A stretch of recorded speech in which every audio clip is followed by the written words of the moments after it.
some more slowing in this industry. But take a look at some specific names. You've got D.R. Horton up almost 1.9%, Toll Brothers up 2.2%, Meritage Homes up about 2.3%. You might recall J.P. Morgan yesterday becoming more positive on the home builders. So momentum in this industry. Mike, continuing. I know. Wow. Sorry. Hey, I've been called worse, Carol. That's right. Well, you know, when Japan beat Germany, I instinctively checked on the yen, and it did rally. I guess maybe a coincidence.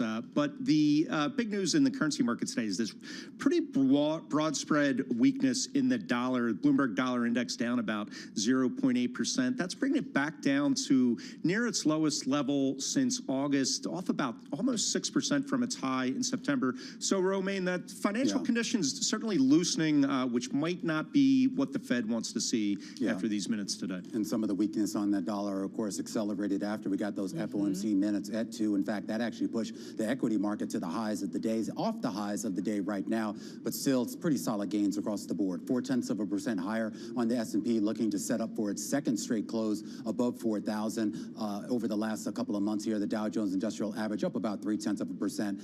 And Katie, the NASDAQ Composite up by roughly 0.9% on the day. And there's a lot of green too if you look at the sector level. Even though very little volume, you have a kind of broad rally here. 9 sectors higher, just 2 in the red. Leading the way is consumer discretionary. A lot of that is coming from about 8% rally in Tesla. I tried to grill Romaine on it. It was that's the biggest mover, I believe, in the S&P 500 Yeah, today. well, there you go. So that's helping out consumer discretionary stocks. Energy in the red, but that's okay. Yeah, value add there. Well, let's take a look at some of the individual movers. Amazon, are they actually going to save the theatrical movie industry? Interesting story coming out today, how they plan to spend more than $1 billion to actually make more movies specifically for release in the theaters.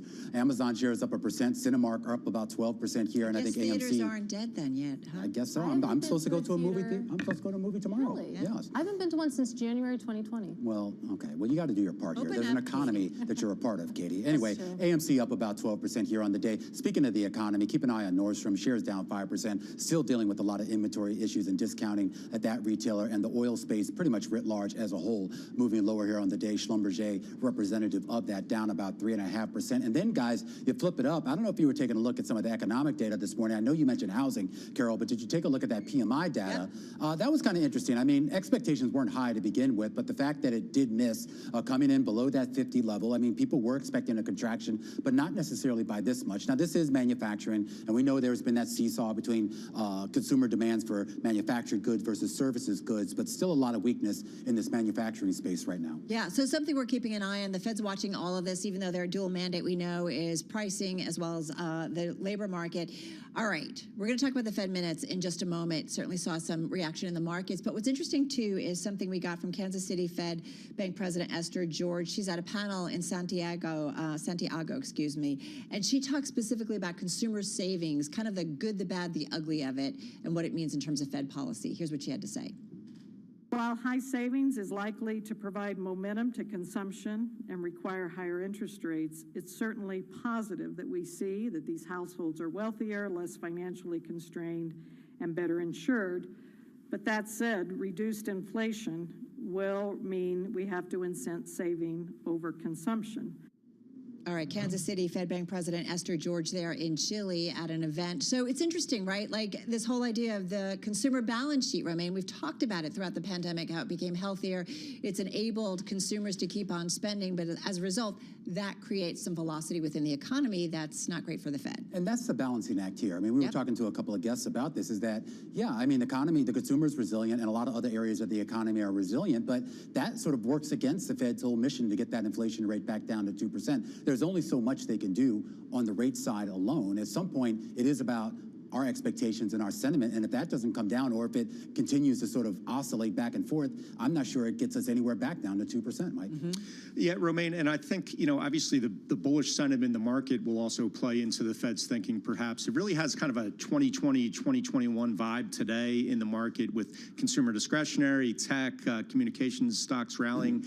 And I think a lot of people are bracing for sort of bullishness throughout the rest of the year. You know, 80% of holiday seasons, according to the Stock Traders Almanac, see gains in the S&P 500 if you look from the day before Thanksgiving to the second trading day of the year, Katie. So I think a lot of people, you know, sort of expecting a bullish end to the year, which could complicate matters for the Fed. Are you hinting at the Santa Claus rally? Are we trying to talk about that right now before Thanksgiving? I think technically the Santa Claus rally doesn't come till later, but I love the schooling here because everyone thinks the Santa don't get Claus ahead of rally yourself, starts Katie, at a there. point where it never actually It's starts. called the Santa Claus rally. I can't bring myself to look it up in Investopedia what the actual definition is. Is there an elf on the shelf rally? Yeah, I think so. It fell off the shelf. In fact, you have to do your part here. Yeah, exactly. What's interesting too is, and I do wonder about consumer interesting, sentiment. Well, the consumer sentiment that we got from University of Michigan, right? We talk about the importance of sentiment, whether it's on inflation expectations, what's going to happen in the economy, and what that does to consumer spending. So, how do you cross that with concerns about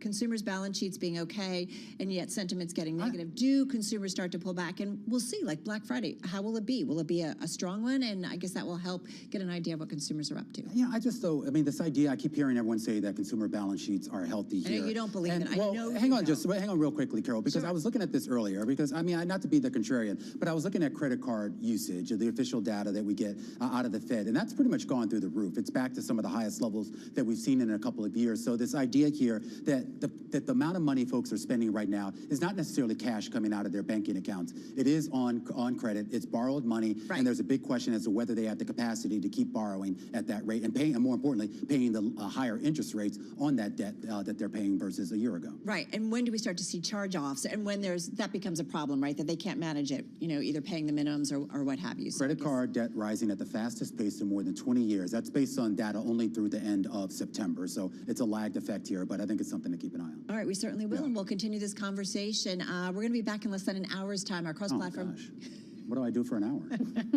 You got to work with Katie. What can I tell you? Somebody's got to do it. Love you, Katie. All right, we'll be back with Beyond you the too, Bell, Radio, TV, YouTube, and Quick Take. We'll count you down to the close on this Thanksgiving Eve. This is Bloomberg Business Week with Carol Masser and Bloomberg Quick Takes Tim Stenovic on Bloomberg Radio. All right, you are listening and watching Bloomberg Business Week on this Wednesday. Carol Masser along with Mike Regan in for Tim Stenovic, who is off today. And, it was interesting just kind of going through some of the economic data points as we did with Romaine and Katie there. Like, I do wonder, mortgage rates low again. Does that cause some people to still wait because in hopes that they go lower? Does it get some people off the fence who ultimately need to buy a home? Either their family's expanding, they're moving. Like, some of this stuff, it's hard to tell kind of where it goes. Yeah, we did see the MBA mortgage applications, weekly data, so pretty high frequency, very noisy, up 2.2%. So, they're not going away completely just yet, which is a pretty good sign, I guess. Yeah, and it's interesting, to see, here we are again ahead of a week, holiday. Of course, we've got another shortened holiday trading day or post-holiday trading day on Friday. But, to see that there is some enthusiasm as we mentioned, it's really weak or low volume, but nonetheless, investors are willing to kind of tiptoe into this market with more of a risk-on sentiment. Yeah, and certainly, like I was saying before, getting back to those, old school leadership, the tech, the growth stocks, growth really doing a lot better than value today, which really does kind of, hint at that risk-off notion. And I really do think people get bullish towards the end of the year for whatever reason. They want to buy stocks around this time. It does happen, right? We see it year after year after year. Yeah, it really does. And, especially after such a down year that we saw. And the midterm, the clarity from the midterms, too, probably helping a little bit. Yeah, that's a good point. Got to think about that. All right, folks, we're going to continue in a moment, but right now we want to check in on world and national news, and we'll do that with Nancy Lyons in D.C. Hey, Nance. Thanks, Carol. Millions are on the road and heading to their final destination ahead of Thanksgiving Day dinner. AAA predicts nearly 50 million people will travel by car. That includes Dallas, who's heading from New York to Georgia in her Ford Escape. It's going to be like me and my husband and my mom. We're all going to ride together so we can split the gas money. It will be more expensive for sure. AAA says more than 4.5 million people are likely to travel by air this weekend. Authorities are still looking into a motive in last night's attack at a Walmart in Chesapeake, Virginia. 7 people died, including the gunman. Police say the shooting started just before 10 o'clock last night when the store was still open and a shift change was starting. Chesapeake Police Chief Mark Selesky says the pistol-wielding gunman was an employee of the store. 6 victims have died. 4 victims are in area hospitals with conditions unknown at this time. And the suspect is dead from what we believe was a self-inflicted gunshot wound. A Walmart greeter on duty at the time told local TV station WAVY the shooting started inside a break room toward the back of the store, but that one person was found dead outside the front entrance. Scott Carr, Bloomberg Radio. Congress is planning to hold a hearing related to the issues suffered by Ticketmaster when trying to sell Taylor Swift tickets for her upcoming tour. This all comes after reports of major service failures. At the World Cup, another massive upset today with Japan defeating Germany 2-1. Morocco and Croatia played to a scoreless draw. Spain beat Costa Rica. Belgium now leads Canada 1-0. Global news 24 hours a day, on air and on Bloomberg Quick Take, powered by more than 2,700 journalists and analysts in more than 120 countries. I'm Nancy Lyons. This is Bloomberg. Thank you so much, Nancy Lyons there in our DC newsroom. Carol Massar along with Mike Regan here on Bloomberg Business Week, live in our Interactive Brokers studio on YouTube on Bloomberg Quick Take. This story, by the way, that we want to just mention is our second most read story on the Bloomberg in the past 8 hours. Has to do with Tiger Global Management, and they have marked down the value of their private funds by almost a quarter this year, contributing to a $42 billion decline in assets. Mike, is one of the industry's biggest ever. That's huge. Yeah, that is a big deal. And, you know, it made me wonder, well, how do they value these private companies, illiquid assets? You sort of have to just guess that. But the story goes on to say they use a basket of comparable public stocks as well as corporate financial statements to determine how to price these private positions. So some of the ones taking a hit, Carol, Stripe, Instacart, and guess who else has been in every story this week? FTX. FTX, yeah, they apparently had a stake in FTX too. Wow. So the firm's, meanwhile, the firm's most recent, largest venture fund has raised its valuation for almost 40 companies this year in the wake of acquisitions and subsequent funding rounds, which is pretty interesting. So the venture side is doing well, and these older private companies not so much. Yeah, Tiger Global managing about $58 billion in total assets. That was as of September. That's down from $100 billion at year-end. You know, this is just, Tim and I talk about this all the time on air, Mike, and I'm sure you cover. I mean, we focus so much on the public markets, but there's so much going on in the private markets, whether it's at hedge funds, whether it's in the private equity world. And there's a lot of investments made, and I know the private equity world is getting more and more scrutiny and is on the radar of regulators in Washington. But it's amazing how much money is out there in the private markets. And, you know, you do wonder sometimes about oversight, transparency, and what's going on. Yeah, absolutely. And so much of it, Carol, had flowed into these crypto startups, right? Where we're now realizing not perhaps the best due diligence was done, if any at all. So likely some more shoes to drop like this, would be my guess, from some of the other companies involved in this space. Yeah, I totally agree. All right, if you want to read more, just head to Bloomberg.com to see more of the most read stories right now on the Bloomberg. This is Bloomberg Radio.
markets, headlines, and breaking news 24 hours a day at Bloomberg.com, the Bloomberg Business app, and at Bloomberg Quick Take. This is a Bloomberg Business Flash. From Bloomberg World Headquarters, I'm Charlie Pellet. We have got the Dow, the S&P, and NASDAQ all pushing higher. Just about 43 minutes to go ahead of the closing bell. It is a Fed Wednesday. Let's head right over to the First Word breaking news desk for today's afternoon call. Here he is, Bill Maloney. And good afternoon, Charlie. That's right. U.S. stocks in the green right now, with the Dow currently up 143 points. S&P's gained 28, while NASDAQ is higher by 129. The U.S. 10-year yield at 3.71%. Gold is up 11. Oil is under pressure. And Bitcoin is trading higher by 2%. Among the main 11 S&P sectors, only energy and real estate were in the red. And leaders to the upside in the Dow, Disney, Salesforce, and UNH, while Home Depot and Amgen led to the downside. After earnings, Deere rose as much as 7.6%. Nordstrom fell 5%. And regarding those Fed minutes you mentioned, officials concluded it would soon be appropriate to slow the pace of rate increases. In other news, Amazon plans to invest $1 billion a year in movies for cinemas. That news sent Cinemark higher by 12%. And wrapping things up, General Mills hit a record high. Live from the First Breaking News Desk, I'm Bill Maloney. Charlie? Okay, we thank you very much, Bill Maloney. And to hear live breaking news over your Bloomberg, type Squawk, SQUA, on your Bloomberg terminal. I'm Charlie Pellet. That is a Bloomberg Business Flash. All right, Charlie, thank you so much. Well, the next half hour, we've got two of our most read stories on the Bloomberg. First up, what has been among the most read on the Bloomberg is about the empire that Sam Bankman-Fried built, FTX, and how it was kind of a 180 turn from SBF's earlier professional life. So to explain what we're talking about, we welcome back Bloomberg News investing reporter Annie Massa, who has had super smart stories and angles on the meltdown of FTX. She's here back in our Bloomberg Interactive Broker studio with Mike Regan and myself. So good to have you back. You have been talking and you wrote about the time that SBF had prior to FTX when he was at Jane Street Group. Take us back there and what was going on and what it was like. That's right. So we've all heard the SBF origin story, which is that he worked at this quant shop called Jane Street, and it's full of math nerds, and they make money hand over fist at this trading firm Jane Street. So we tried to draw out in the story today what really Jane Street is all about, and the lessons that he probably ignored big time from Jane Street. So just to draw the contrast out a little bit for you here, Jane Street is obsessed with risk. I'm talking more than your typical hedge fund. These guys are all about identifying risks in the marketplace that other people are missing. They cut off a large slice of capital for hedging, and they're very puzzle and math-minded type of place. So SBF used this pedigree to sell himself and sell FTX, which of course we know now had nothing like the risk controls you would expect from a place like that. Annie, I also wondered, Jane Street, if you follow trading and markets very closely, you've heard of Jane Street. You don't really know much about them. They're kind of the opposite of Sam Bankman-Fried in that they never talk to anybody. They're not on podcasts. They're not on the TV.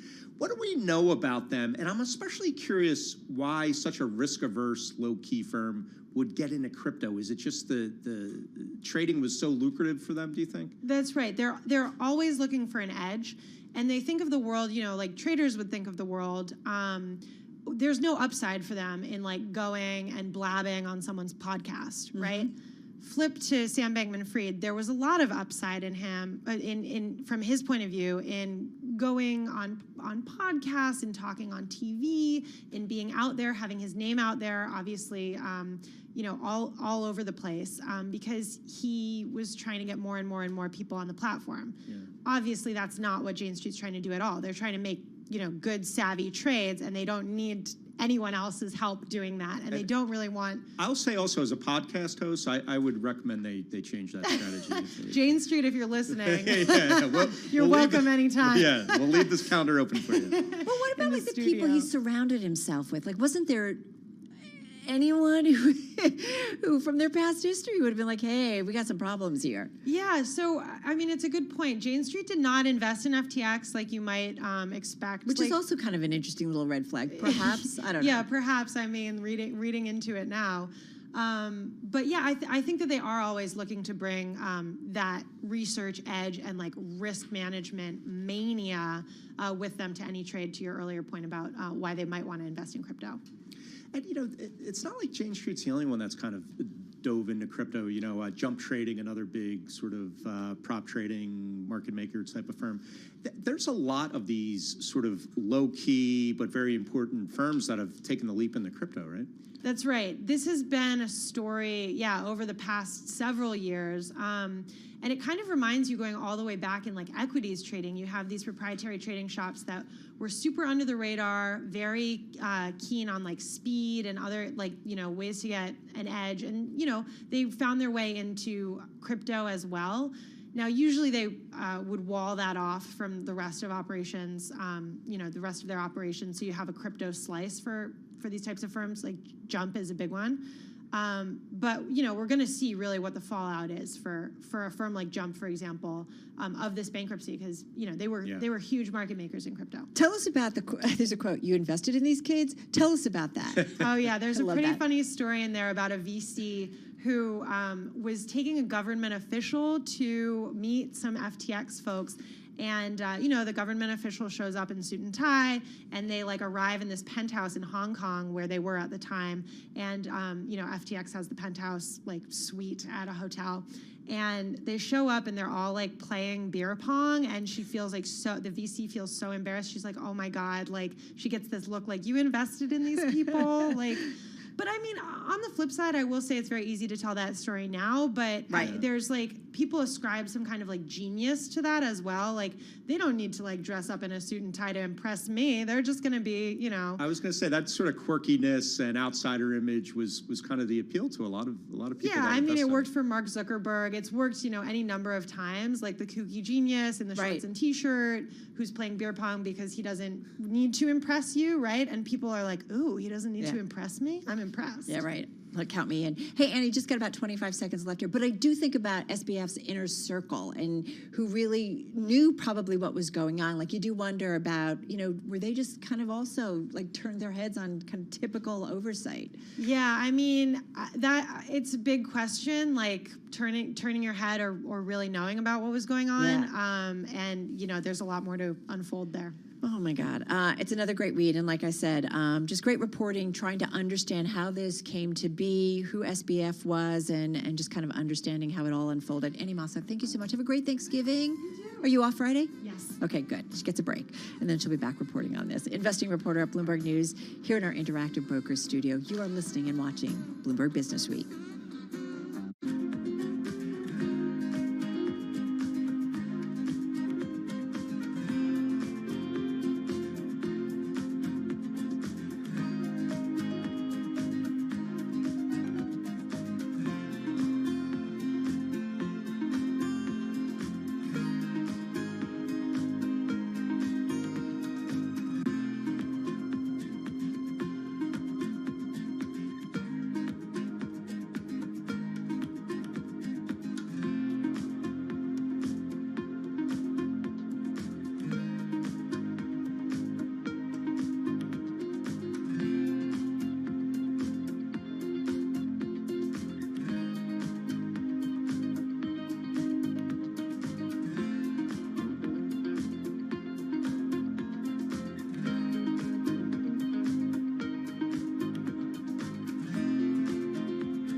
Broadcasting live from the Bloomberg Interactive Brokers Studio in New York. Bloomberg 1130 to Washington, D.C. Bloomberg 99.1 to Boston. Bloomberg 106.1 to San Francisco. Bloomberg 960 to the country. Sirius XM Channel 119. And around the globe, the Bloomberg Business app and BloombergRadio.com. This is Bloomberg Business Week. All right, coming up in just a moment, we're going to talk about something that certainly touched my life as I tried to get Taylor Swift tickets for my daughter, and yeah, that ain't happening.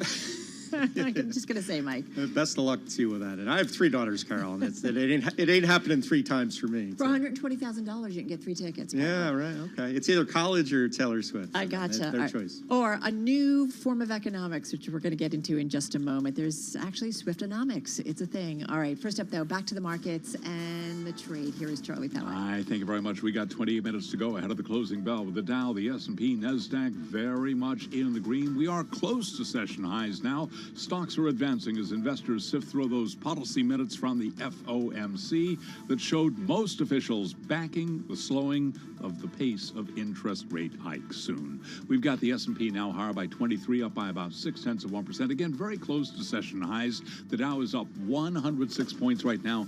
That is a gain of about 0.3%. NASDAQ up 1% right now, higher by 117 points. 10-year yield 3.70%. The 2-year right now 4.49%. Spot gold up $11 the ounce to $17.51, up 0.6%. While we do have West Texas Intermediate crude slumping now by 4.5%, 77.33 for a barrel of West Texas Intermediate crude. Bottom line here, the Dow, the S&P, NASDAQ all advancing with just about 28 minutes to go ahead of the closing bell. Keeping an eye on Coupa Software shares, that stock up roughly 32% right now. Vista Equity Partners said to be exploring an acquisition of Coupa Software. Again, this according to sources. Well, we have got stocks advancing. Tomorrow, of course, a holiday for a lot of people. Friday, a lot of people begin shopping for the holidays. And one of the issues confronting retailers this holiday shopping season has been higher costs, specifically labor costs. Stacy Widlitz is president and founder of SW Retail Advisors. What you're seeing is retailers are hiring fewer people this year. There are some layoffs out there, but I think in general, one of the biggest pain points over the past year has been the lack of labor in stores. People don't want to work at retail because everybody's stressed. Customers aren't nice all the time. Be nice, be kind. We have got shares of Nordstrom right now trading lower by 4.1%. Sources tell Bloomberg Amazon's plans to spend more than $1 billion a year to produce movies that it will release in theaters. Amazon shares today up by 1%. I'm Charlie Pelleton. That is a Bloomberg Business Flash. All right, Charlie, thank you so much. As I mentioned before we talked with Annie Massa, we had a couple of the most read stories on the Bloomberg, and this one is too. All right, so keep in mind, right, we talk about a lot of theories when it comes to economics. There's supply-side economics, there's Keynesian, there's Marxism, there's new growth theory. I mean, Mike, there's a lot out there. There's Rockonomics, Carol. Did you know about Rockonomics? No idea. This is a new one for me. How come I didn't get to study I'm that when I studied going to go back to school and economics? major in Rockonomics. Yeah, that wasn't a course option for me. All right, so there's lots of theories out there. I'm curious if any of you have heard about Swiftonomics. This is, as we said, among the most read on the Bloomberg. So let's get into it with Bloomberg News U.S. economy reporter Augusta Saraiva. She is U.S. economy reporter, as we said, here at Bloomberg News. She's joining us in our Interactive Brokers studio. Augusta, thank you so much for having us. Tell us about, first of all, how this came to be or came to your attention. Thank you so much for having me. And the reason why we decided to do this story is because last week I was one of the 14 million people who hit the Ticketmaster Did you website. get tickets? No, I did not get tickets. So now I'm left to deal with the secondary market and maybe try to get tickets for $45,000. So how is this like an economic theory? Like, how do you think about that and put it into kind of, economic language? Of course. Well, when you think about economic theory, I feel like two of the most basic concepts are supply and demand, right? But in Swiftonomics, that's completely upside down. That's an environment where you have skyrocketing demand, you have limited supply, at the same time you have monopoly accusations, you have accusations of price gouging. So it's a place where economic laws just don't apply, or maybe they do apply, but they're just completely out of this world. Yeah, and Carol, for our generation, I think we experienced this with Bruceonomics earlier in the year when no one could get a Bruce Springsteen ticket. But talk to me about, Augusta, that notion of elasticity of demand. You know, the classic economic theory is that as prices go higher, an elastic good, the demand goes down. That doesn't seem to be the case with Swiftonomics here, that people seem to be willing to spend any amount of money on a ticket. I mean, is that what's going on? And is there sort of... Or any amount of their parents' money. Sorry. Right. Inelastic parental demand is a whole different category of economics. Right? But is it also part of sort of just this bottleneck of people wanting to catch up with what they missed over the pandemic when they were locked inside? Yeah, I definitely talked to some Taylor Swift fans who weren't able to get tickets last week, and now they're willing to pay anything. I spoke to a fan who had been saving for 10 months. He had a $2,000 budget, and he was telling me if I had to spend $3,000, I would. I've never seen this woman play live in my life. I've been saving throughout the pandemic, and I feel like that's just one example of something. As you mentioned, Bruce Springsteen, this is something that we're seeing in this post-pandemic world, right? You have a lot of pent-up demand, people who, in the case of Taylor Swift fans, they've been waiting to see her live for 4 years now, 5 years by the time she goes on tour next year. So you just have a lot of pent-up demand, people who haven't been able to go to concerts for a long time and now are just eager to go back to that life. You know, we were just, Mike and I were talking with our TV colleagues on radio and TV about consumer debt. And, you know, you keep hearing that consumer balance sheets are strong, there's lots of money. I pulled up something from the New York Fed because Romain was kind of pushing back a little bit. He's like, I don't understand. You know, we're hearing about rising credit card balances. The 15% year-over-year increase in credit card balances is the largest in more than 20 years. This is coming from the New York Fed. They put out some data and release on November 15th. And you do wonder whether the roost will come, you know, okay, great, I got the tickets, but now it's on my credit card. And you do wonder whether, even though they want to do this, pent-up demand from pandemic, whether, you know, later on we're going to see it in rising credit card balances or continued rising credit card balances. Of course. And I did talk to someone who, unfortunately, we weren't able to include in the story, but this person was able to get tickets in the primary market last week. So those weren't crazy prices, but still it was outside of this person's budget. And they were telling me for the next month, I'm only going to be able to buy groceries. Wow. Oh my God. Crazy. Hashtag crazy. And you know what's fascinating is it's not a short tour. It's 52 days. Yep. That's a very long tour. So she seems to be, you know, putting herself out there as much as possible. Big arenas, a lot of dates. Any chance you think she'll add some more dates? Well, hopefully. that would be good for me. But and we sort of allude to that in the story, the sense that she's the sort of supply mastermind. At the end of the day, everyone's blaming Ticketmaster because of some of the issues. But at the end of the day, it's the artist who decides how many concerts they're adding, how many places they're going to. And in this case, she's added 17 new concerts since the tour was first announced at the beginning of the month. So she's trying to work on the supply side, but the demand is just, as I said, at this point, for some people, it's nearly inelastic. She's good at whipping up a frenzy, though. I'm just going to put that out. Krista Saraiva, thank you so much. U.S. economy reporter at Bloomberg News. Check out her story at Bloomberg.com. All right, back to World and National News and to Swiftie Nancy Lyons with World and National News. Are you a Swiftie? Well, I'd love to go. You and me both. We'll work on that. Okay. Authorities in Chesapeake, Virginia continue looking for clues into another mass shooting. 6 people were killed when a gunman walked in and opened fire in a break room at a local Walmart.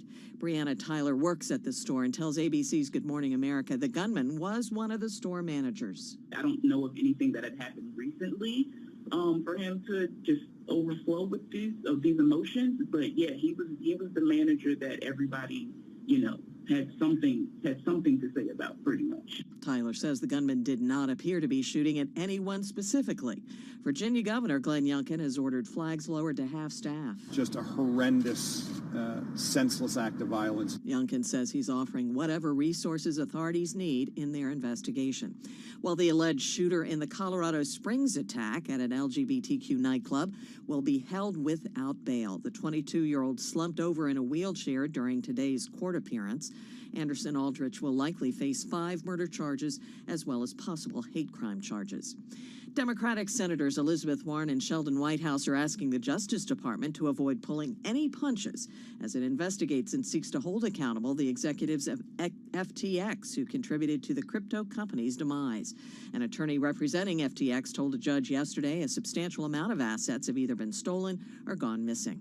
At the World Cup, Japan upset Germany. Morocco and Croatia played to a draw. Spain beat Costa Rica. Global News 24 hours a day on air and on Bloomberg Quick Take. I'm Nancy Lyons.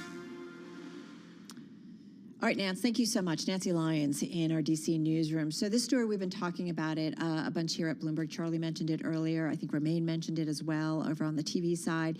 Lucas Shaw putting out Amazon.com planning to spend more than $1 billion a year to produce movies that it will release in theaters. This is according to people familiar with the company's plans.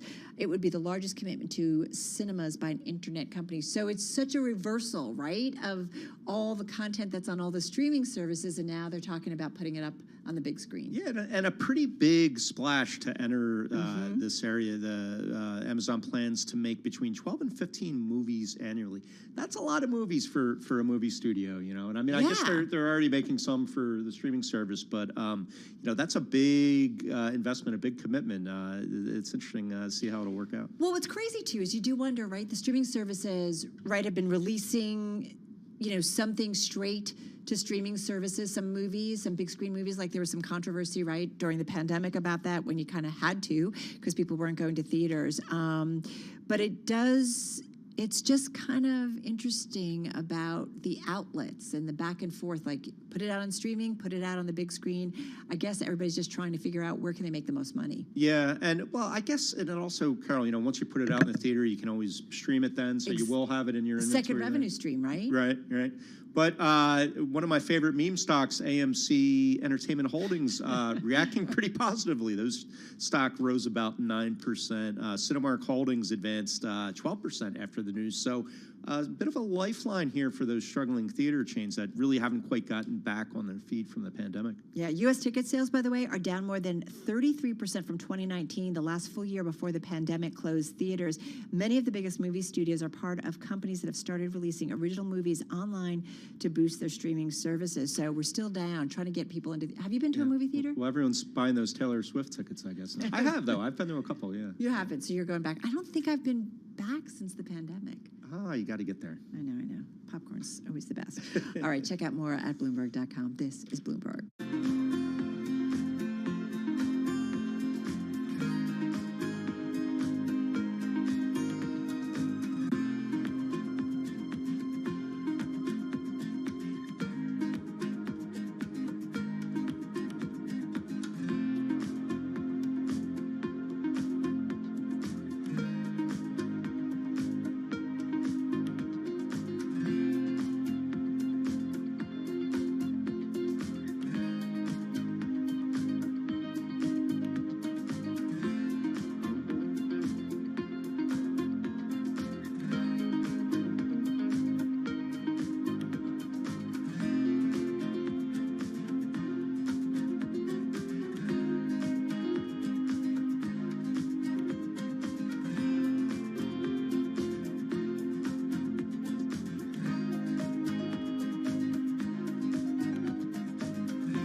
facts, headlines, and breaking news 24 hours a day at Bloomberg.com, the Bloomberg Business app, and at Bloomberg Quick Take. This is a Bloomberg Business Flash.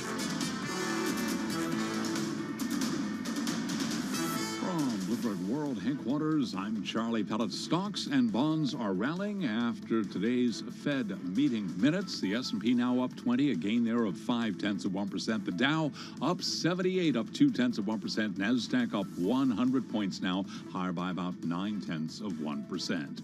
We've got the 10-year yielding 3.70%, the 2-year 4.49%. Spot gold up 0.6%, $17.51 the ounce. Bitcoin up 2.5%, 16,528 on Bitcoin, and a big retreat today for West Texas Intermediate crude, slumping 4.3%, down now at 77.47 a barrel. Barrel of Brent down 4%. Brent, of course, the global benchmark right now, 84.79 on Brent. So again, recapping, stocks are higher. Briefly, want to mention Coupa Software. That stock surging 30.8%.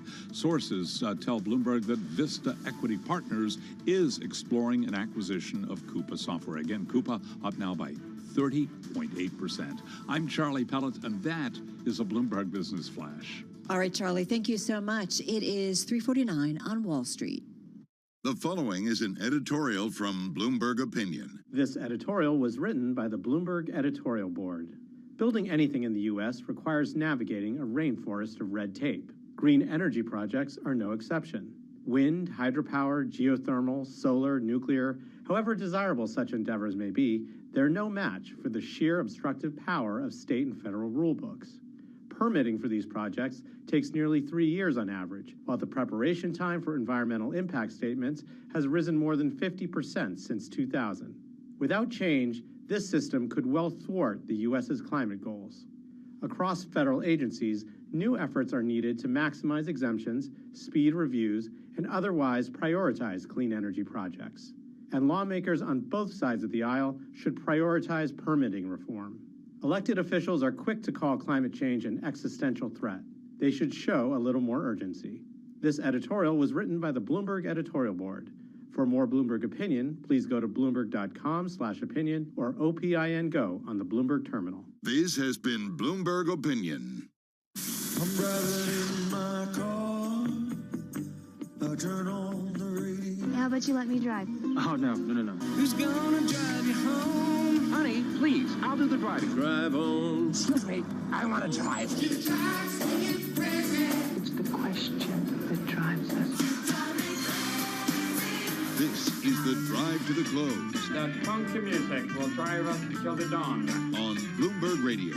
All right, we've got just about 10 minutes, just under 10 minutes left in today's trading session, getting ready to wrap up the trade ahead of the Thanksgiving Day holiday. Markets, remember, equity markets open on Friday again, but should say a shortened holiday session. Let's get to it, though, with Jennifer DeSisto. She's Chief Investment Officer at the registered financial advisory firm Anchor Capital Advisors. They've been managing money for nearly 40 years. They've got $7.6 billion in assets under management. Jennifer joining us via Zoom from Boston. Jennifer, good to have you here with Mike and myself. Let's talk about the tone, if you will, not the tone of your computer. It happens, it's Zoom. But kind of the tone in the trade right now. It seems, that there's an ability for investors, even though it's a light trading volume, to continue to take on risk. The FOMC minutes, does that support that trade in your view? Yeah, I mean, there's opportunities out there. I think, we've seen a pretty steady decline in the markets this year. And I think what we're seeing is that, the Fed is getting closer to the end, which for us is a good sign of an opportunity to kind of step in and buy some stocks at this point. We think that there's a number of areas in the market that are down pretty significantly this year that present great opportunities for us to buy. Yeah, Jennifer, I'm wondering, the debate all year has been this sort of resurgence in the value stocks or the cyclical, companies really tied to the economy, at the expense of growth, high tech, less profitable, sort of hopes and dreams type of growth stocks. How are you thinking about the leadership for the rest of the year and next year? Is it as simple as, the growth factor versus value factor? Or are you thinking about sectors? How are you sort of positioning for what's coming?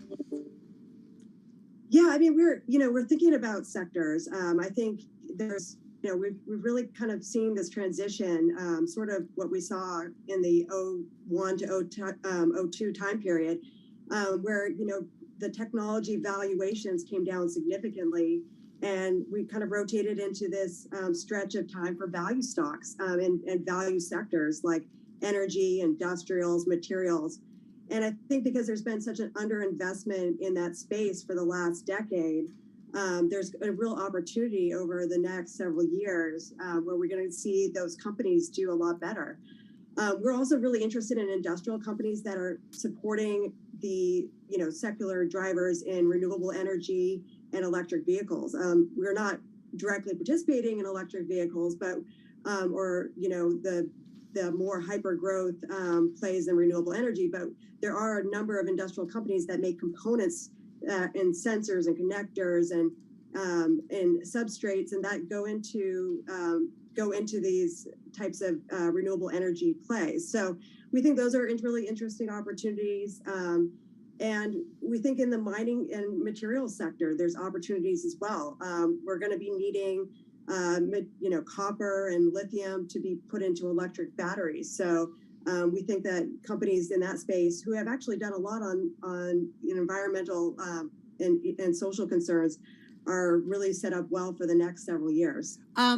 And I don't know how much deeper we can go in terms of specific names. You are talking sectors, but you did talk about old economy stuff, and you mentioned industrials. What about something like the ag economy? You've got Deere with some outperformance today and rallying in a big way. Yeah, I think, we're going to be set up well in the agricultural space. I think, companies like Deere, as well as some of the seed companies we've looked at and own in our portfolios are doing really well. I think the shortage coming out of Ukraine and Russia really puts pressure on the food supplies globally. And so I think there's an opportunity there for companies in the ag sector to perform well in this environment. Jennifer, how about the bond market? Obviously we've seen this huge increase in yields, both in treasuries and corporates this year. Is there enough competition now from the bond market to sort of make you allocate a little bit more heavily to fixed income than you would have otherwise? Yeah, I mean, we kind of track where treasury yields are at versus the S&P 500 dividend yield, and we're clearly well above that level for the 10-year treasury at this point, at over 3.7%. And so we think the bond market's actually at very attractive levels from a yield perspective, and also you rarely see an instance where you have back-to-back negative years in the bond market. So we think it's really set up well for the bond market to kind of rally back here and also get some yield from both treasuries as well as investment grade corporate bonds. Jennifer, you mentioned mining and materials. You also, you mentioned, renewable energy space. What about, the old integrated oil? Energy is still your top performer this year. If you look at the major industry groups in the S&P 500, that's after a banner year, the year before. Like, it has just been on a tear. We get the reasons why. Would you be committing new money to, basically fossil fuels at this point? I would. I think on these pullbacks that we're seeing in the energy space, I'd be adding money. I think there's, a lot of these energy companies have transformed themselves. They become very cash flow conscious and very shareholder friendly, which I think is a real positive. They aren't drilling as much, but the drilling that they're doing is very profitable. And so from a stock perspective, we think that the energy space and the integrated oil companies are attractive stocks at this point. Jennifer, I know no one likes to try to time the market. I'm sure you don't either, but I'm just curious how you're thinking about this tremendous rally we've seen off the lows in October. S&P 500's up almost 13% from that low in October. Was that the quote unquote low, capital THE, or could there be another one to come? What do you think? I think we still have a little ways to go. Usually when we have the inversion of the yield curve, it signals a recession coming at some point. So we're kind of anticipating, that there will be a point early, to mid next year that we'll see some recession. I think what we're kind of looking at in these short-term rallies is opportunities to kind of lighten light in areas that have really worked well and kind of set up well for have cash to redeploy when the market does ultimately bottom. We just haven't seen kind of earnings really come down yet, and which really kind of marks the bottom of marks kind of the recession starting. So we're really just being very patient at this point, and just think that we probably have a better opportunity in next year. All right, we're going to run. Hey, listen, have a great Thanksgiving. Jennifer DeSisto, thank you. Chief Investment Officer at Anchor Capital Advisors, $7.6 billion in assets under management, joining us via Zoom from Boston. It is time to head over to our TV colleagues, our cross-platform coverage on radio, TV, YouTube. We're counting you down to the close on this Wednesday. Beyond the Bell, Bloomberg's comprehensive cross-platform coverage of the U.S. market close starts right now.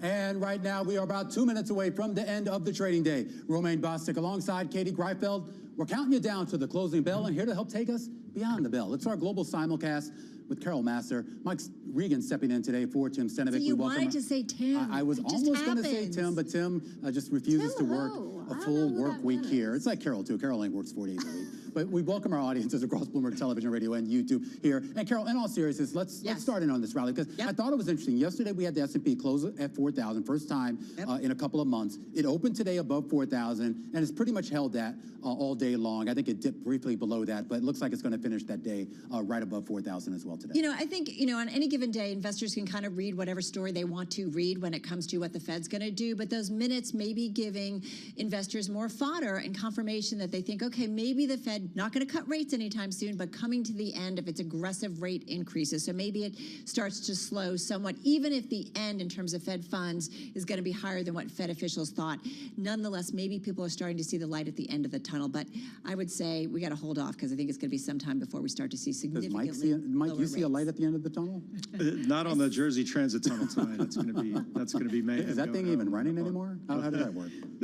But I think, Carol, to your point, the leadership of the market today, those growth names, tech, consumer discretionary, communications, Katie, they really are sort of falling into that notion of the worst is over for this rising rate and yield environment. So knock on wood, we'll see if that's true. I don't know. It's a big call to make when volume down like 30%, but we'll see. I mean, Tesla, quite a pop today. Yeah, volume lower here on this day. And remember, the day after Thanksgiving, it will be a shortened trading session, typically the second lowest volume day of the year. As for today, well, it's pretty much green across the screen. The Dow Jones Industrial Average higher by about 0.3%. The S&P 500 higher by about 0.6%, closing right around 4,027 and change. The NASDAQ Composite higher by about 1% on the day. And let's take a look at the Russell 2000. Some of the small caps out there didn't do well today, but still higher on the day, up by about 0.2%. All right, we're going to dig into the industry groups, I know, in just a moment, but just a quick glance at what the S&P 500. If you look at the split, 355 names gaining in today's session, 145 lower, 3 unchanged. So, Katie, no doubt about it, more of investors willing to push stocks higher in today's session. And you see that too on the industry group level. I have a lot of green on this screen, a lot of those green bars. Up top, it's autos, that index, obviously, that's Tesla. I keep saying that. Media and entertainment also getting a bid. Disney carrying through on that rally that was ignited earlier this week, the shuffling of the bobs. If you look down to the bottom, there's not too much to talk about. You do have telecom, 0.3% lower. Energy is the big laggard today, that industry group down over 1%. But Carol, I mean, big rally. Yeah, big rally. I'm going to say Tesla too, but I'll get to that in just a moment, because why not? First of all, though, I love Deere, right? This is old economy. We're talking ag economy. Deere up 5% here at the close, top among the gainers in the S&P 500, soaring after forecasting record profit for the next year as soaring farm income stoke tractor demand, allowing the biggest maker of ag machinery to actually boost prices. So talk about some pricing power. Cowen calling the last quarterly update a top-to-bottom fourth quarter results beat, so they definitely liked it. We've talked a lot about Tesla with good reason today. This stock closing just off its highs of the session, so good for a 7.8% gain. Top in the S&P 500, NASDAQ 100. Enough is enough, perhaps. I mean, mean, this company has lost something like $300 billion in market value in 2 months. So you're seeing a growing chorus of Tesla analysts saying, maybe what we've seen so far in terms of the share price decline has, gone far enough. But why enough? I mean, I looked at some of it still makes cars. It still sells cars. It's still seeing momentum. It's still, Yeah, I agree. But I mean, when I was looking at that city upgrade today, I mean, they didn't really make a huge fundamental case. It was just basically that, maybe things went a little too far. Yeah, I mean, but it wasn't like, okay, this is the growth story that we remember it to be, from a couple of years ago. But you could still make money, right? If it starts to trend higher, if it's bottoming out, I'm just saying. Yeah. All right, one more for you, Romaine, specifically. For me? Oh. Yeah, no, I don't know if it's for you. Not even my birthday. HP, oh man, wait, I put up the wrong ticker. HPQ, if you take a look, that stock is up 1.8%. I know, I corrected it for you while you were talking. See what I do behind the scenes for you, Carol? Team effort, right? We're all together. Up after last night's close, they did come out with their latest quarterly update. I think the big thing is, and I kind of feel like this is always sad when you've got another tech name, they're talking about cutting jobs, up to 600,000 jobs over the next 3 years. Fading PC demand cuts into profits and debt in their forecast. 6,000 jobs. 6,000. Did I not say 6,000? You said 600,000, which would have been, that's like EY level, I don't know. What would I do without you correcting me in all my mistakes? Twice in like 5 minutes. Yeah, let's make it. Got another one for me? Well, the day's not over. All right. Mike. All right, let me see if I can get through this without a Romaine correction here. But on the downside, we got Citigroup down about 2.2%, even though the rest of the banking complex is pretty strong today. But two U.S. banking regulators, the FDIC and the Fed, basically found shortcomings in what's known as Citigroup's living will. Remember, after the global financial crisis, all the banks had to come out with basically a roadmap for how they would be unwound if there was another meltdown. And the issues identified at Citigroup, quote, could materially impact the firm's resolution capabilities sufficient to constitute a shortcoming, is what the Fed and the FDIC said about this. Citigroup was the only big bank that had problems with this living will, so those shares getting hit a little bit. Autodesk also down pretty big today. Stocks down 6% after the company, one thing, it reported third quarter adjusted earnings per share that missed the consensus estimate by a little bit, but it also cut its full year billings outlook amid slower customer demand for multi-year contracts. And finally, the oil stocks are down across the board pretty much with this big drop in oil that we've seen today. I'll point out Schlumberger is sort of pacing those declines down 4%. The big issue there, Romaine, obviously is not only this weaker dollar potentially hurting the oil price, but also Europe has a proposed cap on the price of Russian crude that it's willing to pay. So bad day for the oil stocks. Yeah, keep an eye on that. Keep an eye on yields as well here. Modest moves, pretty much lower across the curve, but nevertheless, the moves were actually steeper on the longer end versus the shorter end here. 3 basis points on the 2-year, 10 basis points on the 30-year. The 30-year yield actually dropping below 3.75 now at 3.72, 3.4 in that 2/10s curve, which a lot of people have been keeping their eye on the recession call here. At one point on the day, it was at -80. Right now, on my screen, it's at -79, still holding right now at the lowest levels, deepest inversion that we've seen since 1981. And Manchester United, how did we not mention? Up 26%, I know. Closing at a record. You're in charge of the gamers. Yeah. I thought that would have 26% gain. I know. That was a 15% gain yesterday here. And I think, what was the word? I think, Katie, isn't your boyfriend, your secret boyfriend, isn't he bidding for this? She's well, married. I'm super married. Okay. I actually am. Your husband doesn't watch. Not just married, No, super. he plays super cricket. He's not a Really? footballer. I don't actually know the story That's here. What was interesting. happening? Well, it could be valued at $6 billion, right? Yeah. That's real money. Yeah, I mean, this is going to be a colossal sale no matter whose it goes to. Yep. I think everyone just wants to know who's going to end up buying it. Is it going to be David Beckham, or is it going to be like the sort of the barbarians at the gate, us Americans coming in there and buying one of the storied soccer franchises in the world? You know who won't be buying it? Who? SBF. Well, Low too blow. soon. Too Too soon. soon. I thought you were going to say Elon Musk. How do you know? How do you know he still doesn't have some money? Let's take up a collection. That's to be determined. To be All right. Well, in all seriousness, guys, I mean, look, I mean, Thanksgiving tomorrow, and of course, that puts a lot of focus on retailers and consumer spending. So far, the initial read seems to be relatively positive. We're spending, and the discounts are there, I guess, to keep us spending.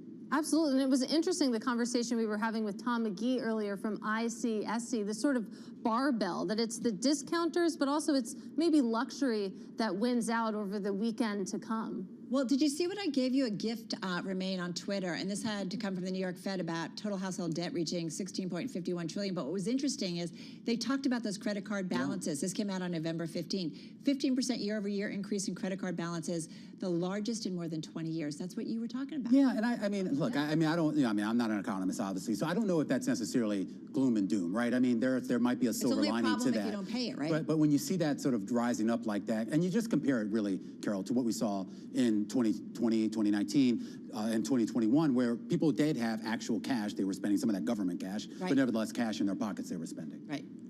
But before we leave, I got to say, S&P, new superlative, highest since September 15th today, up 13% from the low in October. How about that, Katie? How about it? I don't know. The past rally that we've seen over the past few weeks now, it feels like it's turning into something, but it does feel like some momentum here. It's been very sneaky, and it feels like no one really likes it. Are you cooking, Mike, tomorrow? I'm cooking tonight. I got some potato leek soup I'm working on. Potato leeks? All right, you're fancy. real quickly, favorite Thanksgiving pie, Remain? Oh, I'm all on the sweet potato pie. All over. Interesting. I'm sweet potato too. Look at that. Now it sounds like I'm sweet hot. potato. I'm getting I yelled know. at. We have to Katie's just trying to Apple, encourage you. Apple all the way. Apple's winning my Twitter Apple? poll. Apple? on 34%. Thanksgiving? All right, we got to run. Have a good Thanksgiving. Stay safe, Did Carol everyone. answer, or That's she a just wrap. dodged the question? All right, we'll see you again on Friday.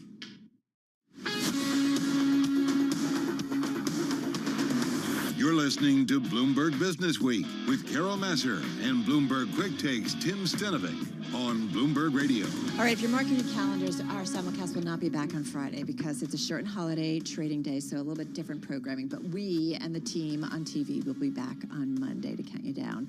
But it does feel like, I think Katie brings up a good point, there does feel some momentum. I find it always interesting when we head into a holiday weekend. I felt like we felt that way on last Friday, ahead of this holiday week, that we're ending on a high note in terms of the equity trade rather than investors kind of backing off. Yeah, I think to Katie's points, Carol, there's been so many head fakes this year. We've seen, these real huge bull market, bear market rallies, counter trend rallies, they call them. Right. Which it seemed like, the worst is over, back, good old days are here again. And then they just tend to turn over at some point, usually when the Fed says something that no one wants to hear. So, well, there's going to be like the official recession note, or the Fed saying, whoops, we overdid it.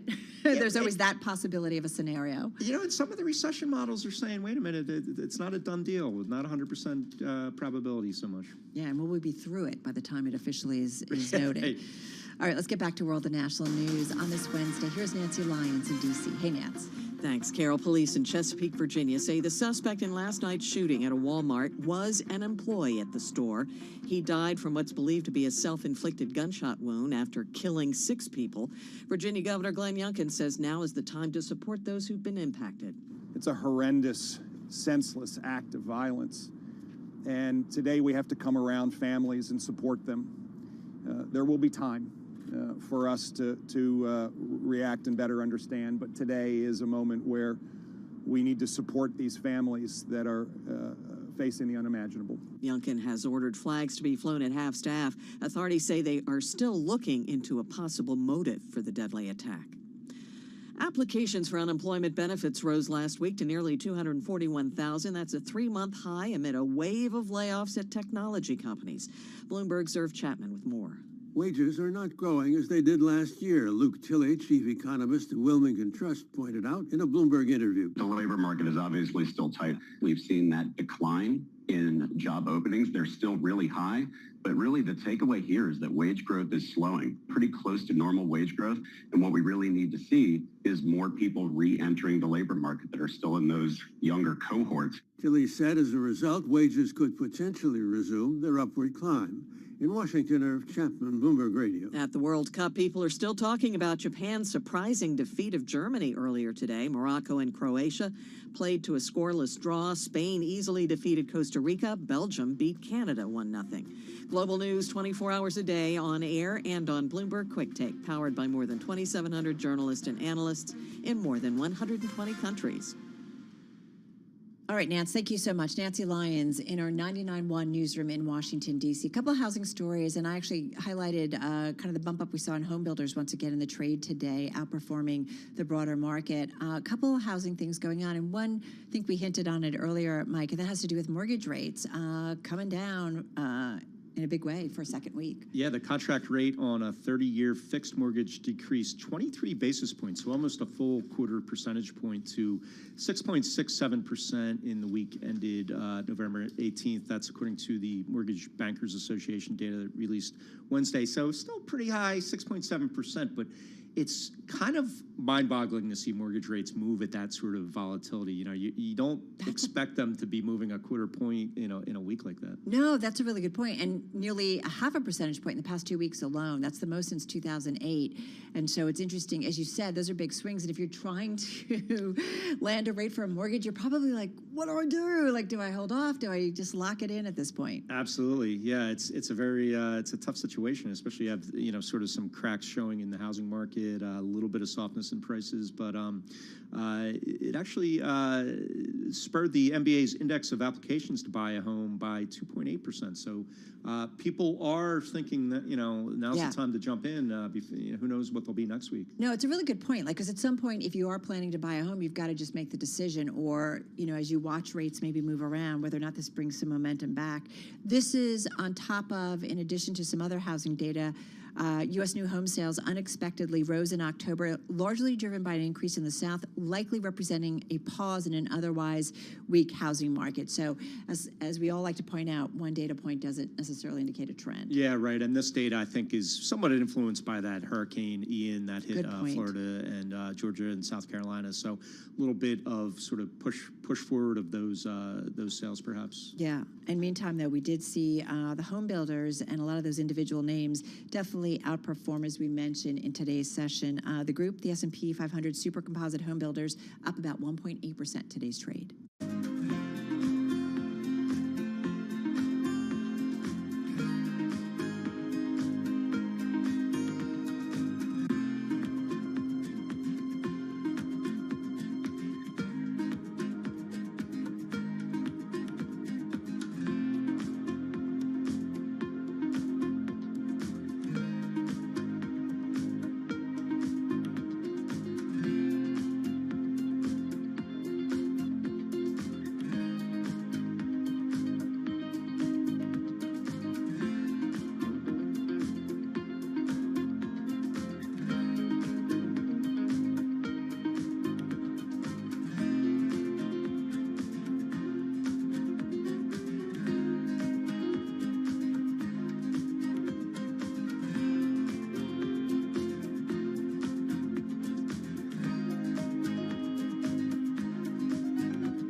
updates, headlines, and breaking news 24 hours a day at Bloomberg.com, the Bloomberg Business app, and at Bloomberg Quick Take. This is a Bloomberg Business Flash.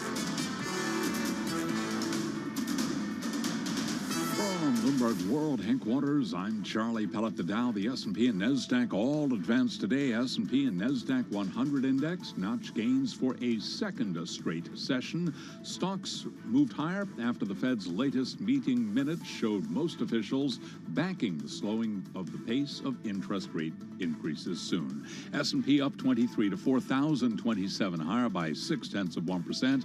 The Dow up 95, up by about 0.3%. NASDAQ up 110 points today, a gain there of 1%. 10-year yield 3.69%, with the 2-year yielding 4.47%. Spot gold up $10 the ounce to $17.50, up 0.6%. Bitcoin higher by 2.5% today, 16,529 right now on Bitcoin. West Texas Intermediate crude dropped 4.3%, 77.47 a barrel. I'm Charlie Pellet. That is a Bloomberg Business Flash. All right, Charlie, thank you so much. Well, you are listening and watching Bloomberg Business Week on this Wednesday. Carol Masser along with Mike Regan. Tim Stanovic is off today. Well, Citizens Financial, it's a more than $20 billion market cap bank. It's based in Providence, Rhode Island. Stock, while it's down around 12% year to date, it is up about 25% since late September versus a nearly 12% rise in the KBW Bank Index, so outperforming the broader banking group.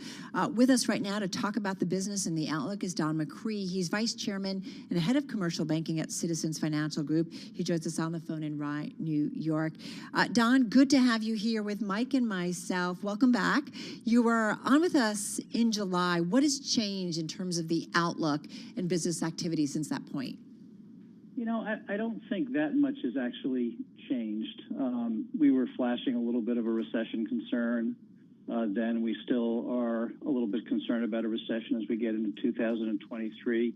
It certainly feels like the Fed is going to need to stay pretty aggressive in terms of rate rises, although they're going to temper them, it sounds like, based on the minutes today. But we're continuing to expect a pretty high level of rates as we get into 23 and maybe even to 24.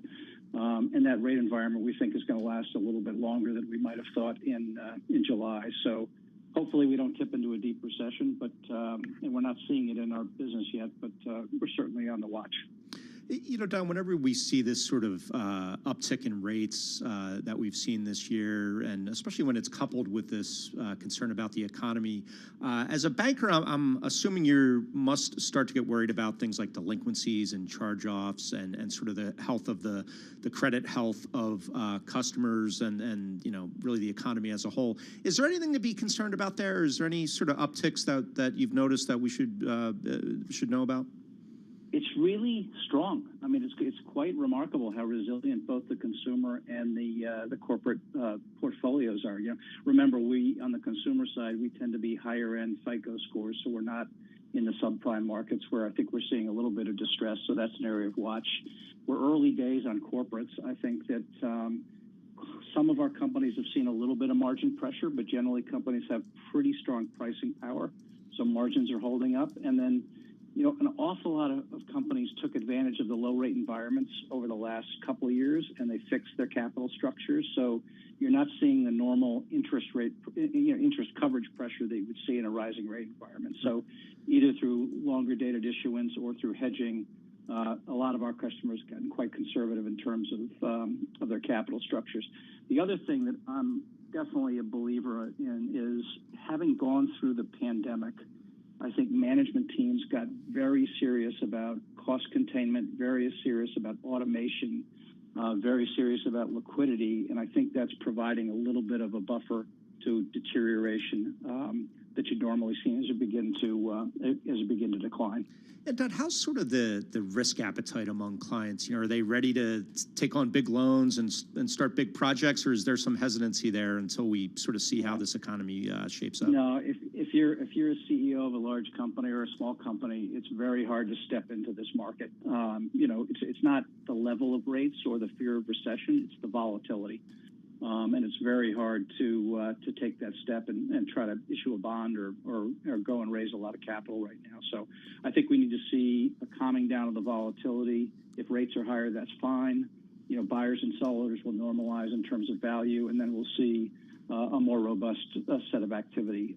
You're starting to see a little bit of, I won't call it bottom fishing because I'm not sure we're at the bottom, but with some sectors quite far down in terms of value, you're starting to see, particularly companies that have strong balance sheets and strong liquidity positions beginning to step in and engage in some M&A conversations. That's a trend we've definitely seen in the last 2 months. Hey, Don, you guys offer up credit cards, correct? Mm-hmm. So what are you seeing in that regard in terms of rising balances and the ability for customers to pay them? It's fine. And again, I go back, Carol, to the we're generally at the higher end of the consumer spectrum. So where you're starting to see balances grow and you're starting to see maybe a little bit of balance carry and not as much repayment as you would have seen, it's really in the lower end, and that's not really in our portfolio. Our consumer portfolios are quite strong still. So no problems at all. No. What signs out there, though, to you, as you said, hopefully we don't tip into deep recession, but you're on watch. What signs out there, though, that do worry you most that would make you say, okay, we are definitely headed for a recession? That could be something more significant than a shallow recession. I think it's a slowdown of the consumer economy. There's so much in the economy that is really dependent upon the consumer staying strong. If we see that weaken materially, which again we're not seeing yet, I think that could ripple through the economy. And the other thing is you have to worry about just the geopolitical situation around the world. There's a lot of uncertainty out there that could, really roil both economies and markets. So, I sit here, I've been doing this for a long time, and I would say that the path to me is as uncertain as it's ever been. So we're hoping for the best, and we're operating, in a pretty strong position right now, but we're just preparing in case we take a downturn. Don, before we let you go, I have to ask, I know you're a New York guy. Citizens is based in Providence, but my Philadelphia Phillies play at Citizens Bank Park in Philadelphia. Did you jump on the bandwagon there in the World Series? We were all Philly fans during the World Series. And, we're now the official bank of the New York Giants, too, so I've got a little bit of a New York hedge. Yeah, that's a big one, actually. He's got all his bases covered there. Well, it's a beautiful ballpark, that's for sure. All right. Don, nice to check in with you. Have a good Thanksgiving. Don McCree, Vice Chairman and Head of Commercial Banking over at Citizens Financial Group, joining us on the phone in New York. As I mentioned, stock down 12% so far this year, but again, it's had quite a bump up, a rally of about 25% since late September, and that is definitely outperforming the broader banking industry. You are listening and watching Bloomberg Business Week. This is Bloomberg Radio.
Broadcasting live from the Bloomberg Interactive Broker Studio in New York. Bloomberg 1130 to Washington, D.C. Bloomberg 99.1 to Boston. Bloomberg 106.1 to San Francisco. Bloomberg 960 to the country. Sirius XM Channel 119. And around the globe, the Bloomberg Business app and BloombergRadio.com.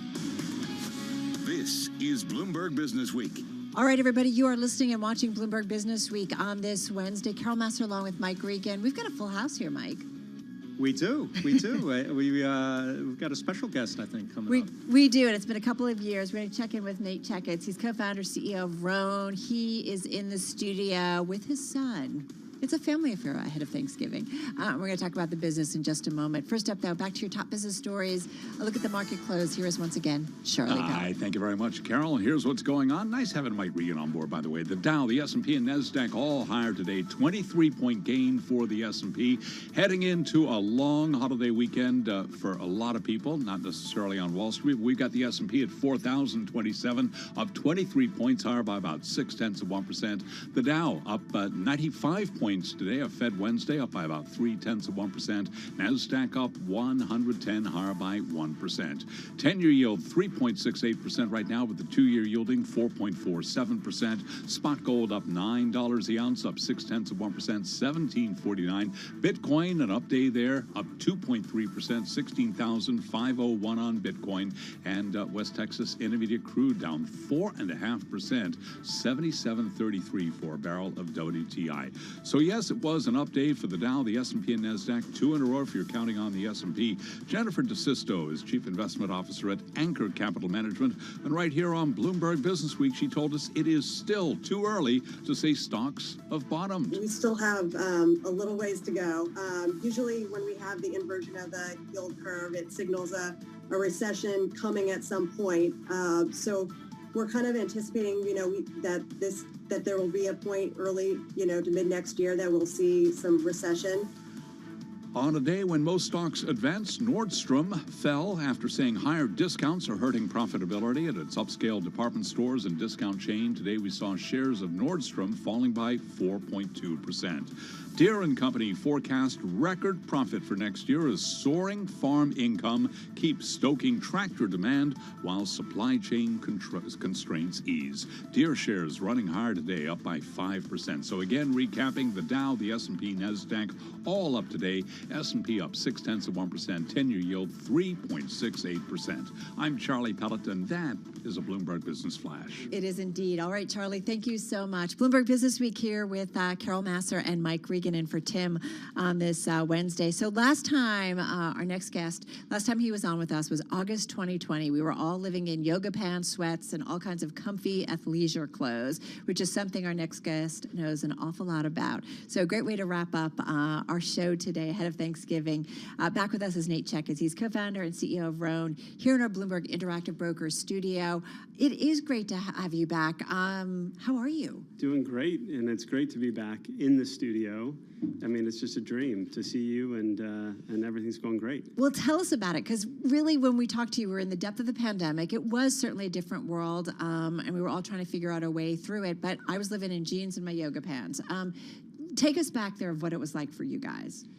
I mean, the pandemic was scary for all of us, but I think the thing that we realized very quickly is that all of a sudden, exactly what we made is what everybody wanted to wear. I mean, not a day in the pandemic went past that I didn't get a text or a message from somebody that said, I've only worn Roan for the last 3 months, including Jason Kelly, by the way. Yeah. And Tim Stenevec, my normal co-host, he's like, I love Roan. Oh, I can't believe I'm missing him. Yeah. Anyway, he wears it a lot too. So it was, in some ways, obviously difficult circumstance. It was so painful to watch so many go through so much. But from a business perspective, we were very fortunate to be in the right category, the right industry at the right time. Well, it's the right time to have you on now, too, Nate, because I think the holy grail for men's fashion on Thanksgiving is a pair of pants that look nice enough to go to Thanksgiving dinner, but have that sweatpant. Have a nice little bit of stretch around the waistband. So perfect for the holidays. But I'm curious how your supply chains have held up through all this. I mean, all we've heard about for the last couple of years is people having problems sourcing their product and even raw materials. How did you guys fare with all that? Any issues? You know, what was crazy for us is the mix that we make everything from underwear to outerwear, and we do activewear really, really well, and that's what was selling during the pandemic was our activewear and our loungewear, and then all of a sudden you saw huge surges in kind of back to work clothing, but the styles that everybody wanted to wear was really comfortable, basically our commuter program. So I was gonna say your commuter shirt is like it's taking off. Full transparency, it's a killer. Yeah, I mean, I just ran the London Marathon in it just to show what you can do. Did you really? Yeah, we did in 2 months of 2022. Show what you can do, maybe, Nate. Yeah. In 2 months of 2022, we sold as many commuter shirts as we did in all of 2020. Wow. I mean, the volume just increased. So the challenge for us from a supply chain standpoint was how do you keep up with the inventory mix of going from chasing hard after activewear, loungewear, to all of a sudden chasing down Italian button downs and Japanese knit stretch fabric. So for us, it's been kind of the inventory planning in the mix and the different factory components. Was there an uncomfortable moment where you did have to make that switch? I mean, we could not keep up with the demand in the beginning of this year on our commuter program. I mean, people were buying it, they weren't just buying 1 or 2 pairs of commuter pants or commuter shirts, they were buying 8 to 10, and we could not keep up with the volume. Nate, I always wonder, because you guys are direct to consumer, right? You've got your website, we know it well, but you're selling in Bloomies, you're at Equinox, you're also got retail outlets. So where is most of the selling going on? The majority of our sales is in our direct-to-consumer channels. It's still, the biggest channel by far is e-com, but our retail is what's most exciting. Our retail's been growing 300% this year. It's going to grow another 160% next year. It'll be triple digits the next 3 years. So our head of retail likes to remind me at some point it'll be as big as our e-com business. So what's the strategies for sort of balancing the two out? I mean, it's still a fairly limited number of retail locations, right? Is there a sort of a perfect number in your mind that you'd want to hit? There's definitely a cap. I don't think we know exactly what that cap is yet, but we're far from it. Every single store that we've opened is four-wall profitable and is doing quite well. And the rationale is we've seen a significant rise in digital acquisition costs. We can't keep up with, we're not going to overspend on media. We don't believe in losing money as a business. And so for us, to go to the next level, we think we can acquire customers, do it profitably, and get this halo effect every time we open a retail store. So that's why we're leaning into retail aggressively. 30 seconds, what's your best-selling item? It's our commuter program right now. And actually, I'm wearing, I got to give a shout out to our newest product, which is our Hardy flannel shirt. It's a stretch flannel that's really comfortable, perfect for Thanksgiving, and included in our Black Friday sale right now, 25% off site-wide. I want to talk to you about that Black Friday selling, because we're talking a lot about whether or not how much discounting we're going to see in Black Friday. Can I just say that the whole world is better with a little stretch in it? Yeah. Everywhere. All right, we're going to come back with Nate Checketts. He's co-founder and chief executive officer of Roan here in our interactive broker studio. We're going to continue talking because I am curious to see what he expects in terms of Black Friday. In the meantime, we do want to get a check on world and national news. A lot going on. So over to DC we go, our 99.1 newsroom in the nation's capital, and Nancy Lyons. Nancy, take it away. Thanks, Carol. Authorities are still looking into a possible motive after another deadly mass shooting. 6 people are dead after a man walked into a Walmart break room last night in Chesapeake, Virginia, and opened fire. Police Chief Mark Zaleski says the shooter also appears to have killed himself. The investigation's still ongoing, so there's no clear motive at this time. Zaleski did confirm, though, the suspect was an employee at the store. The CEO of Walmart U.S., John Furner, says there is not currently any reason to believe there is a continuing threat to any other Walmart facility. Idaho authorities are still working to solve the murders of 4 University of Idaho students, Moscow, Idaho Police Captain Roger Lanier. The results of autopsies indicated that the 4 were stabbed multiple times and were likely asleep during the attack. Some had defensive wounds, and there was no sign of sexual assault. Captain Lanier says they are still seeking help in finding a suspect in that case.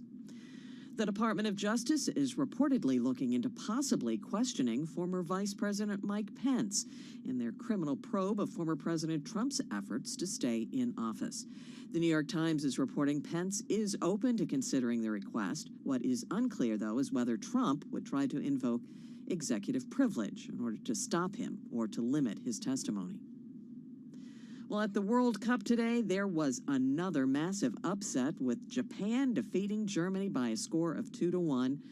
Morocco and Croatia played to a scoreless draw. Spain defeated Costa Rica handily, and Belgium beat Canada. Global news 24 hours a day on air and on Bloomberg Quick Take, powered by more than 2,700 journalists and analysts in more than 120 countries. I'm Nancy Lyons. All right, Nance, thank you so much. You're listening to Bloomberg Business Week, watching us on YouTube and Bloomberg Quick Take. Carol Massar along with Mike Regan of Bloomberg Markets. And we're talking with Nate Checketts, co-founder and CEO of Roan. And we'll talk a little bit, do some more news, and we'll come back and talk some more. What did the pandemic teach you, though, most as someone who founded a company, runs a company? I think the challenge that you have as a business leader is you have multiple accountabilities. You're accountable to your team to provide a great culture and framework. You're accountable to your customers. You're accountable to your shareholders. And the challenge was in the pandemic is prioritization of those things. And for me, what I really learned during that process is our team has to come first. If we want to deliver great product and great experiences, we've got to focus on our team. If we want to deliver great long-term shareholder value, we got to have a great team. And so Did you have to sell that to anybody, or did everybody get it? I mean, I think I had to prove it to them. Okay. I think the team believed in that, wanted that, but to stand by and really say, okay, we're going to focus and put the team and get ourselves in a good place. And it was hard. It was really painful and hard. We're dealing with the kind of mass exits of companies, people leaving in droves. And so, yeah, it was a lot to manage. Did you lose people? We did. We lost a couple of people, in the process. I mean, I think everybody did. Yeah.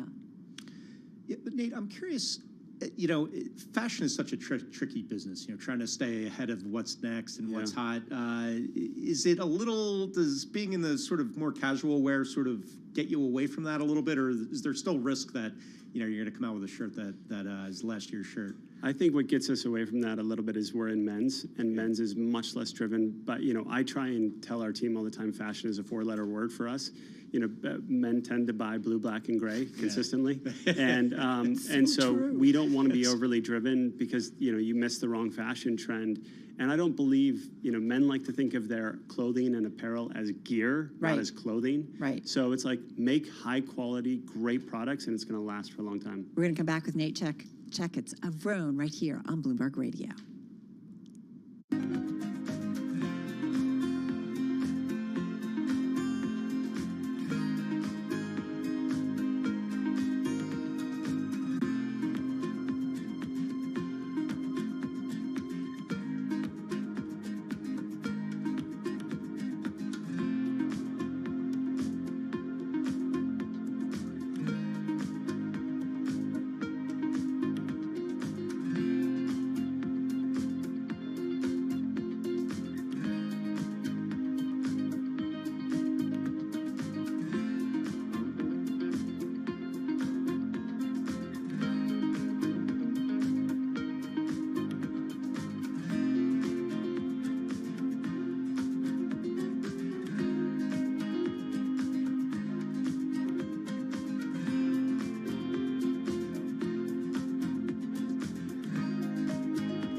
Facts, headlines, and breaking news 24 hours a day at Bloomberg.com, the Bloomberg Business app, and at Bloomberg Quick Take. This is a Bloomberg Business Flash.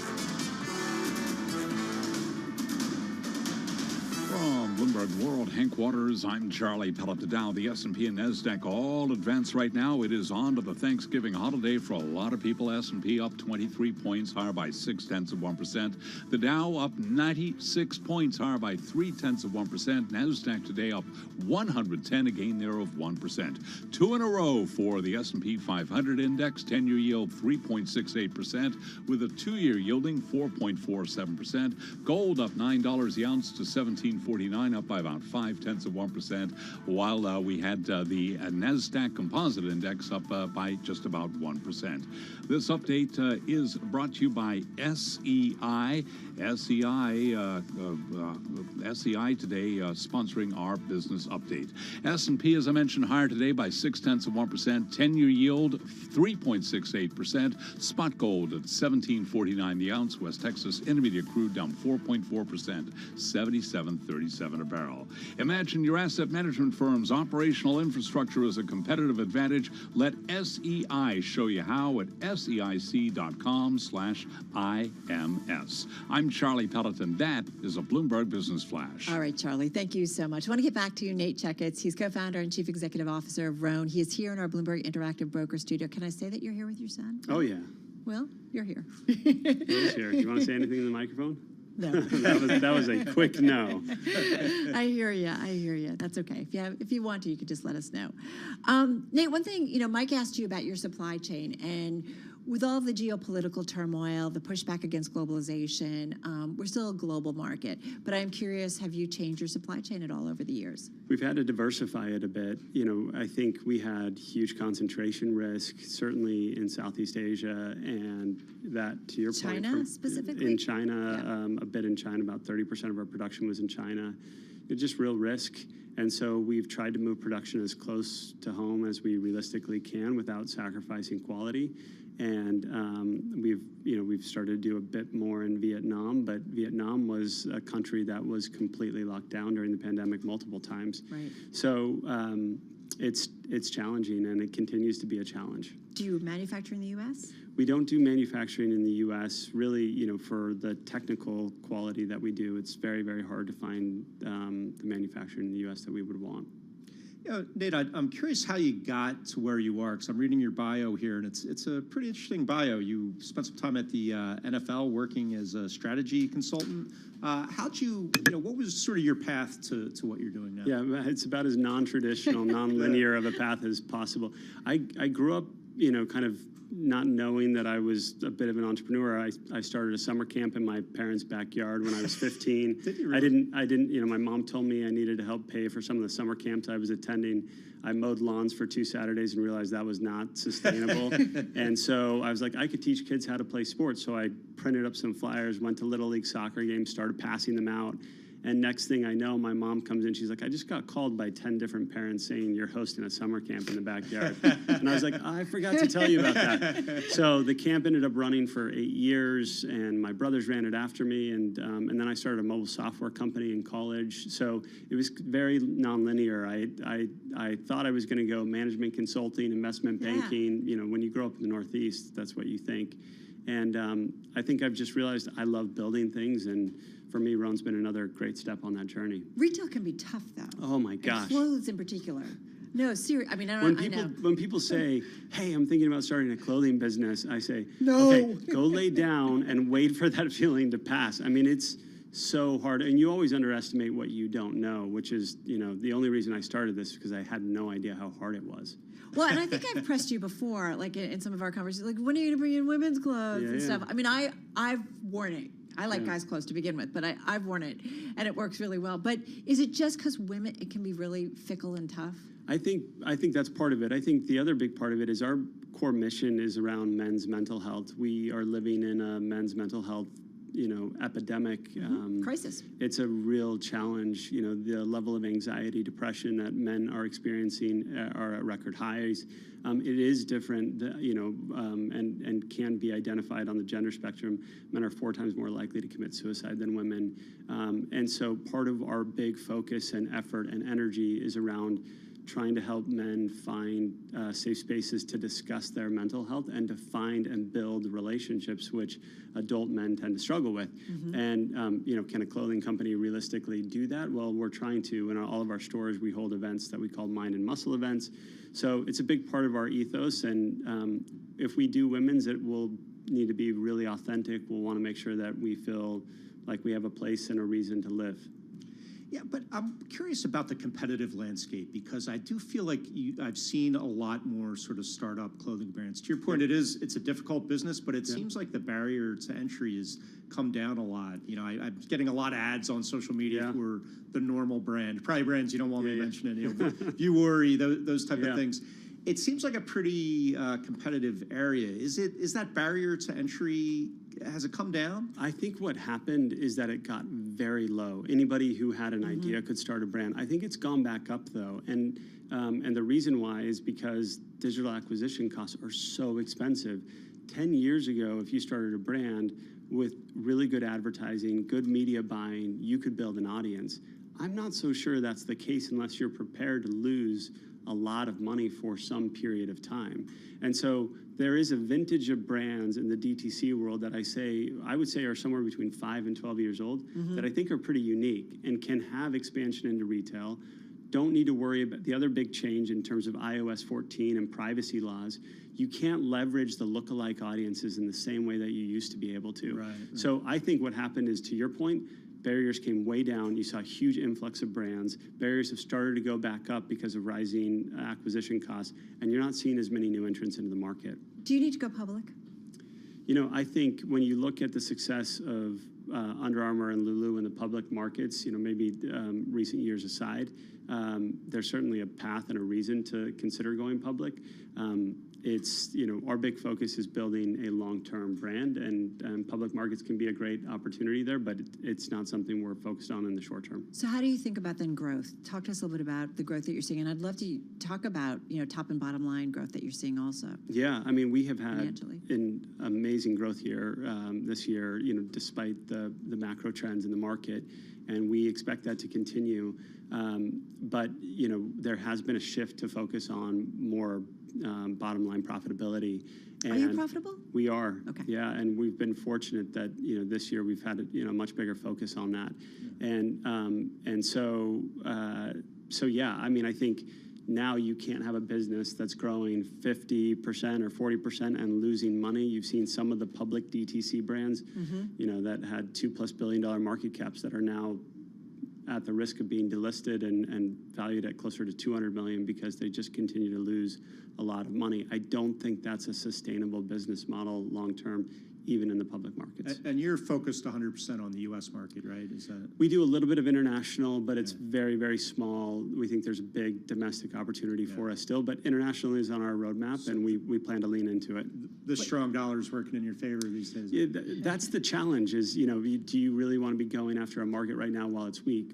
Maybe. It's a good opportunity to invest when the dollar's stronger relative to the euro and the pound. Holiday season, just got about 30 seconds. Black Friday, what are you anticipating? What it's going to feel like? We've already had a great start to Black Friday. We launched our sale yesterday, and we don't discount very often, hardly at all. And so this is kind of the one time you can get our great products at a discount. So 25% off Black Friday. Yeah, I expect it to continue to do well, and we use that as an opportunity to find and acquire new customers because we know as soon as somebody tries it, they're likely to come back. We have very, very high repeat rate.